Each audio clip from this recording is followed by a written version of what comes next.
Hey, welcome to the Deep Dive, the special bye-week edition, where we're going to reflect a little bit on what we've seen from the Texas defense. And we're going to show you some really great film clips from the Sam Houston game, which illustrates their effort and the fact that Pete Kwiatkowski opened up the playbook a little bit, Ian. But before we do that, we need you guys to go join the best conversation for the Texas Longhorns, other than this here channel, which you need to like and subscribe. Join for $1 at Inside Texas, and you'll get a full year of access to The Athletic. What a deal, Ian. What a deal. So let's talk about the deal with the Texas Longhorn defense. They've been very good this year. And speaking very broadly, we can dissect this a little bit. In the first week against Ohio State in Columbus, Texas defense performed very well. And I thought we opened up the playbook quite a bit in terms of our coverages, broadly speaking. Yeah.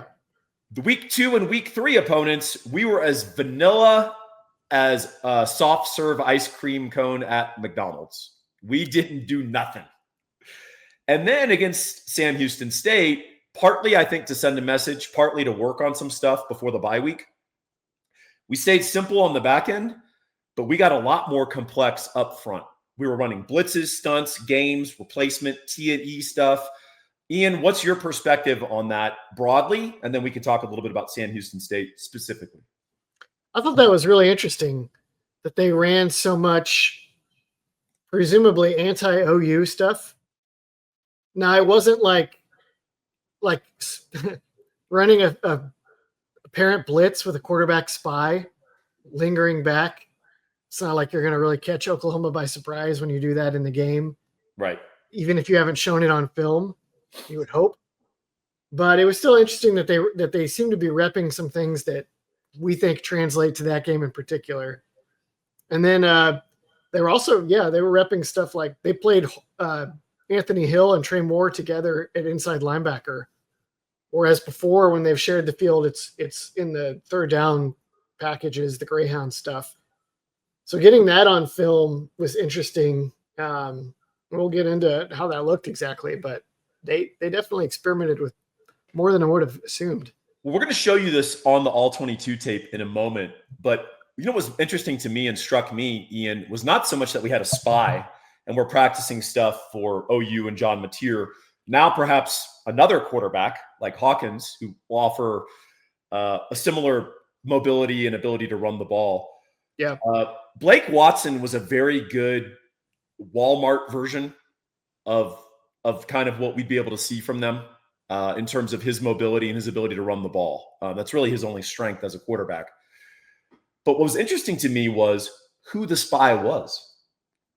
And very interesting that it wasn't who you assumed or how we would do it in the defense. Often your spy is a linebacker who's effectively in a short zone drop, and they sort of match to the quarterback from a distance. Yep. We have some very unexpected spies in this game. And we're going to show you that. And the person who is the unexpected spy, he's really good at a lot of things, but he's really good at being a spy. And we're going to illustrate how and why that is. Let me ask you. Sorry, on that point, do you remember when Harold Perkins as a freshman had like 8 or 9 sacks, but he had like 4 or 5 in one game alone against Arkansas? Yes. And then when you watch the film, what they did was they would just use him as a spy on third down. And then he would see the quarterback get caught and drop his eyes, and he'd go. Mm-hmm. And he picked up like half of his sacks for the entire season just running the quarterback down as a spy when he wasn't even pass rushing or blitzing. And it was – we'll come back to that in some of these clips. Agreed. Let me ask you. I think you're a guy who's often argued and been reluctant to show certain things on film, right? You want to save things, certain looks, whether on offense or defense, for the big game. That's not unusual. I agree with that in principle, but I do think there's things that you do have to show and practice in games to get the timing down, to get the feel down, to get how it looks down to the players, because game speed is different than practice speed. Yes. And I thought Texas showed a lot of interesting stuff in terms of our stunts and stuff in the front. Do you think that that was ill-advised, or do you agree with me that that's probably a good thing? I'm not worried about it. Most of it was like pretty, like if they weren't already anticipating it, future opponents, particularly OU, then they're dumb. And I agree about repping it at game speed, especially something like pairing Hill and Moore together. You need reps to do that together. And then something else that we're going to get into was one of these clips. I think they put some things on film that Hawkins maybe or Mateer will see, and you can maybe get in his head a little bit. There was clearly some tier busters put into this game plan that we're repping. The other part, I'll argue, I think we put a couple of things in that are nonsense as well. Oh, yeah.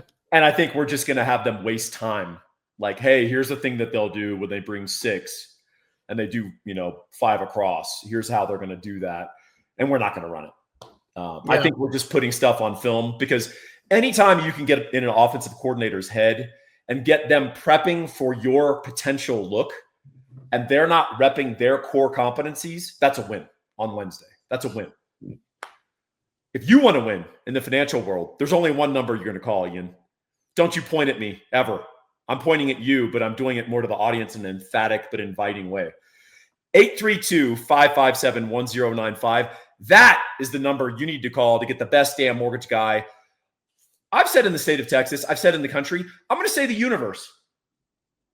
If you believe the universe is infinite, then that's a very bold statement and inherently incorrect. But nonetheless, we like this guy. Gabe Winslow. You can reach him at 832-557-1095. Why should you call Gabe? Well, over 20 years in the industry, former National Merit Scholar, law school degree from an elite law school. This guy's vastly overqualified to be doing mortgages, but let's take advantage of him while he's doing it. Apparently, he's really good at it as well. So apparently, he's crazy like a fox. Give him a call, 832-557-1095. Rates are plummeting right now. There's a lot going on. If you've got a mortgage rate you're not happy with, refi. And they always say, marry the house, date the rate. That's what you need to do right now. You married your house, you're paying too high. You need to go refi and date a new rate. And you can continue to do that with Gabe through the years. That's what he's great for. It's not just a one-time transaction. You're going to build a lifelong relationship with this gentleman. 832-557-1095. Ian, you looked perplexed when I threw out the idea of an infinite universe. If it's true, then there are multiple Gabe Winslows all doing mortgages at a very high level. That was simply my point. The other day, my daughter got really mad at one of my sons, and she yelled at him, "You're the meanest person in the multiverse." Wow. Which when I was a kid, you just said universe. Yes.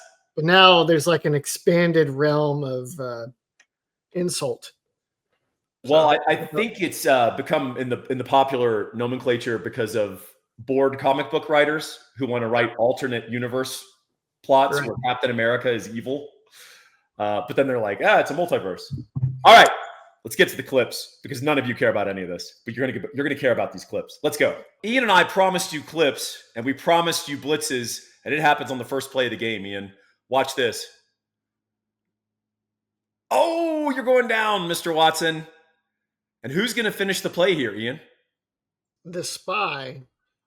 Who is the spy? Colin Simmons is the spy. But I thought Colin Simmons was our best pass rusher. Why would he play spy? Because he's the best. Because he's the best everything. Because he's the best. He's the James Bond of. Because he's defense. There's nothing worse than having somebody of that athleticism chasing you down as the quarterback. In the 2020 Red River Shootout, when Sam Ehlinger drugged Texas back into the game with scrambles and draws, Oklahoma shut it down in overtime by doing exactly this with Nick Bonito. And when you have an athlete of that caliber, Simmons and Bonito are kind of similar, really. It's not a bad comp right now. The quarterback, I mean, he's pretty beat by just the LaFowl tackle attempt. Yep. But even if he wasn't, Simmons is going to run him down so fast from that position. All right, so our crack producer is going to circle Colin Simmons. Of course, he's lined up at edge. Now watch his progression as we bring both backers, Ian. I will, Paul. Okay, here we come. Good fire, good timing there, good discard. And LaFowl is going to make contact. Look at Simmons. So he's not even doing a pass rush here, Ian. He came down from his edge position, and he is now going to clean up this play. LaFau gets the flush, and Simmons gets the finish. That's perfect coordination of a blitz, because a blitz is really about getting the quarterback initially off his spot. Often the initial blitzer or blitzers are not the ones who get the sack. It's the guys that the quarterback then has to go run or blunder into. And there is no quicker or more agile guy that you want in the middle of the field spying than Mr. Simmons. What's your favorite term for that? Flushers and chasers? Flushers and chasers. Notice also Ethan Burke drop out into coverage on the running back. That's right. So they only have 4 guys committed in the pass rush. Yeah, and you'll see 2 guys blocking 1, right? So that's great. We've got 2 Sam Houston State offensive linemen blocking 1 guy on each side. So that's exactly what you want from this. Hey, we're bringing 6. We're bringing the house. Oh, no, we're not. And now all of a sudden you've got guys getting doubled that aren't relevant, and then other guys running free. It's a great coordination. It's a great simple blitz, but conceptually, I think it's counterintuitive that you'd have Simmons be your spy and your cleanup guy. But in fact, he's excellent at it. The good news, Ian, is we've got multiple guys who are excellent in that role. So we can run these sorts of looks and continuously change who the spy is going to be. Let's go to the next clip. Let's put a highlight on Cole Brevard. His play has been outstanding for Texas. He only logged 10 snaps in this game because they're trying to give other guys run. In those 10 snaps, he had 2 film study classic coaching videos, stack, shed, and big hits on the running back. And let's watch Cole Brevard save kind of a play where they creased this a little bit here, Ian. Yeah, they, as we were noting, they slant Ethan Burke, who's 91, just to the right of Brevard. They slant him inside. Trey Moore is that sole linebacker on the back end. And Trey Moore really needed to get over to the right. Yes. Because everything is a mess inside, and he needs to go find the open window. And he's a little bit hesitant to find and see it. Maybe he's worried about the backside quarterback keeper or something, or the backside cutback. But if not for Brevard just totally chucking the guy that was blocking him, yeah, there was a little bit of trouble. That safety fills after a 5 to 10 yard gain, probably. Instead, Brevard just buries him. Yeah, and 2 things I want to show you very quickly on this, and this is why we are arguing that we use Sam Houston State as a Temu version prep of OU and some of the things they like to do. We are instructing our backside edge to destroy the quarterback at the mesh point. We don't care if he keeps or doesn't keep. We are going to put hard hits on the quarterback. Watch what Colin Simmons does to Watson. By the way, Simmons is well aware that Watson doesn't have the ball. He's going down hard anyway. And now we're telling the front side of the defense, your responsibility is the dive guy, the other option. Cole Brevard does an amazing job of just jacking up this center and discarding him and then running over and making a really hard hit on this running back. We had the misfortune of we're slanting Ethan Burke. They have a double team headed that way anyway. So Ethan Burke's going to get taken for a ride he doesn't want to go on. Hey, that happens. It's football. Trey Moore right here, I'm convinced. Look, stop right here. Great job, Connor. If you look, he can't see what's happening. There's too much clutter in here. And I think that's causing his hesitation because he should not be worried about the backside. The backside is not his problem. And he's got to get over a little more aggressively to get in that front hole because he knows we're slanting the front. Yeah. But Mr. Brevard saves the day, and that running back got hit real hard. If you watch it, the actual game tape or like the broadcast, you heard the hit that Brevard put on this poor guy. You also heard the hit that Simmons put on Watson. And those hits are cumulative, Ian. You're going to feel that as a quarterback as the game goes on and on. For this next game, I don't know if DJ Lagway is going to run a lot of zone read like this. But the week after, whether it's Mateer or Hawkins, I would say absolutely have your backside contained player just go smack the quarterback every time. Agreed. Let's go to the next clip. All right, Ian, I want to take you to the fourth quarter. 2nd and 10. There's only 6:55 left on the clock. Sam Houston State's on their 28. And I want to show you an honest pass rush sack. Boom. You're going down. That's Lance Jackson. But I want to show you the future at edge for the University of Texas. On the far right, you're going to see Smith Arogbo, number 46. On the far left, you're going to see Lance Jackson. I want you to see the very contrasting and different styles of these two pass rushers. Ian, if you don't mind describing what Smith Arogbo does here in his get off, I would appreciate it. And I'll handle Lance Jackson. He just flies by his guy like a panther. And then he's redirecting inside late, but he was back. He's just off the ball, kind of like Colin Simmons. He's a real threat to just win the edge. Absolutely. A nice compliment to that is the interior defensive line compresses the pocket. They push it back in his face. And you're going to see Lance Jackson just long arming and driving this offensive tackle, pure bull rush, straight back into the quarterback. Why is that so valuable? Because when you don't have to pick a side as a pass rusher and you just drive the lineman back into the quarterback and then discard him and get the sack, you're done. Like your offense can't function, especially when you've got that sort of penetration and pursuit on the backside from Smith Arogbo. So Lance Jackson is just giving you a preview of what he's going to be doing at the University of Texas for 3 years. You'll see a guy comes open late on their mesh concept. It's irrelevant. It's too late. And that's the beauty of coverage and pass rush working in conjunction. Even if that guy had been hit, we've got depth of coverage up the field where you can't see. It wouldn't have been a big play or anything like that. So I just think this is a great illustration of not only the future of Texas edge rushing, but also the intensity with which these guys were playing. We've already got the shutout. We're up by 55, and guys are still bringing it. Still the fourth quarter, late in the game, still trying to protect the shutout with backups. They show 5 across. This is like flyover, only the corners are also 20 yards off the ball, probably because it's 3rd and 19 and it's towards the end of the game. And Sam Houston State still in a world of hurt, even though they are facing, which what you'll see is to be a second and third string group up front. We've got from left to right, Smith Arogbo, Lance Jackson, Brady Sarkeesian off the ball at linebacker, Zina Umeazulu, at 3 technique, we think Vasek at edge, and then Elijah Bo Barnes as the other linebacker. They're going to bring a nasty Sarkeesian insert blitz. Not a blitz that Sarkeesian invented, but literally they blitz a Sarkeesian up the middle. 2 things that stand out to me on this, Paul, are, again, sort of the contrasting skills in the pass rush between Arogbo again, and then this time Umeazulu.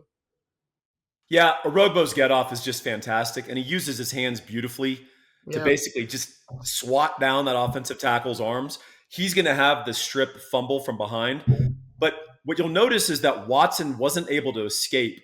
Had he felt even noticed that pressure, he could have escaped, to his right. But you're going to see Zina Umeazulu wrap around and get there real fast.